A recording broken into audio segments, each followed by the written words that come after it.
کی شخصیت کا اگر احاطہ کیا جائے، سوچا جائے اس کے بارے میں، تو ایک عجیب بات سامنے آتی ہے، بلکہ عجیب و غریب۔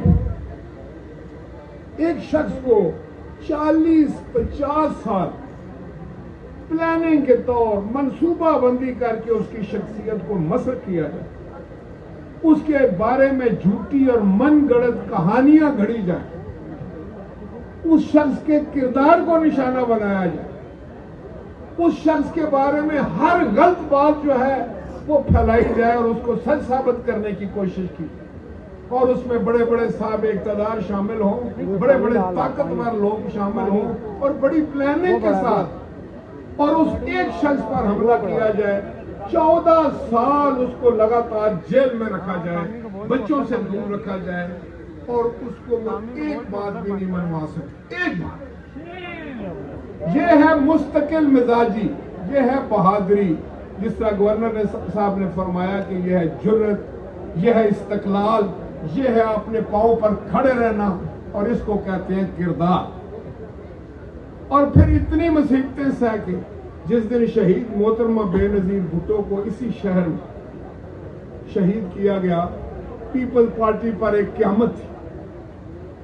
لوگ یہ کہتے تھے کہ محترمہ کے جانے کے بعد شاید یہ پارٹی اپنے پاؤں پر کھڑی نہیں ہوتی۔ ان کے خیال میں یہ تھا کہ ہم نے تو ایسے حالات پیدا کر دیے، اب ان کی قیادت کون کرے گا؟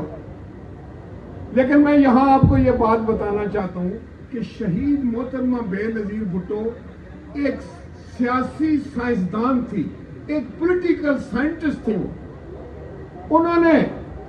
ان کو بھی شاید اندازہ تھا کہ جہاں میں جا رہی ہوں میری جان کو خطرہ ہے۔ لوگوں نے ان کو کہا تھا کہ آپ نہ جائیں، آپ پاکستان نہ جائیں۔ اس وقت کے قیادت نے، اس وقت کے جنرل مشرف نے بھی یہ پیغام بھیجا، ایجنسیاں بھی یہ کہہ رہی تھی، اور اس وقت یو اے کے حکمرانوں نے بھی یہی مشورہ دیا تھا۔ پیپلز پارٹی کے کافی سینئر لوگوں نے بھی میرے سامنے یہ مشورہ دیا تھا کہ بی بی آپ پاکستان نہ جائیں، آپ کی جان کو خطرہ ہے۔ تو شہید محترمہ نے پتہ کیا کہا تھا؟ انہوں نے کہا تھا کہ جان جو ہے وہ اللہ کی امانت ہے، اور مارنے والے سے جو رکھنے والا ہے وہ بہت تکڑا ہے۔ اور انہوں نے کہا کہ میں ضرور پاکستان جاؤں گی، اگر خطرہ ہے تو پھر تو میں ہر حال میں جاؤں۔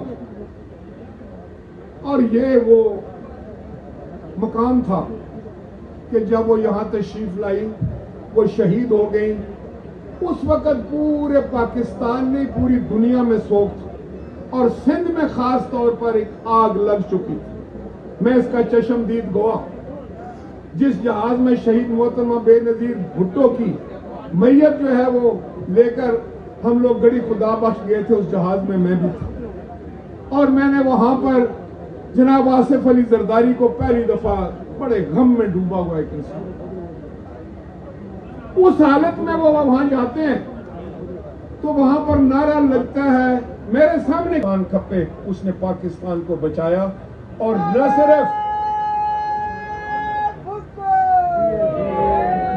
صرف پاکستان بچایا بلکہ ایک